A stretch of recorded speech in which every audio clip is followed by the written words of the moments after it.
d'abord la survie de plusieurs nations, parce que les guerres, plus les épidémies, plus l'insécurité, tout était paralysé et les gens mouraient et il n'y avait pas possibilité de se déplacer à moins d'être un groupe armé, lourdement armé. Alors, non, plus rien fonctionnait. Ensuite, ça a ouvert les voies du commerce et Détroit a été fondé immédiatement après. Hein. Cadillac attendait la conclusion pour ouvrir Détroit.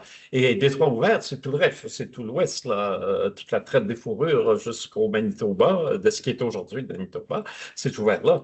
Alors, donc, ça a été une majeure dans la formation de ce qu'est l'Amérique du Nord, le nord de l'Amérique du Nord d'aujourd'hui, notamment pour Montréal, qui est devenue une métropole parce que c'était avant une petite bourgade tout renfermée, l'avenir incertain, vivotant derrière des murs et toujours dans l'anxiété de disparaître et tout d'un coup venant. Voilà que Montréal devient le cœur du commerce continental. Alors, les impacts sont vraiment majeurs. Et cette année, on va clore le festival avec un show qui s'appelle Ici fut planté l'arbre de la paix.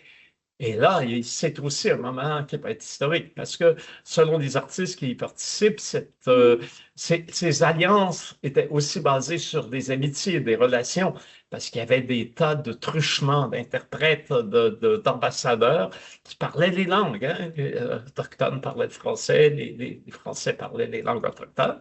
Ça va vraiment être une célébration de la paix et de l'amitié.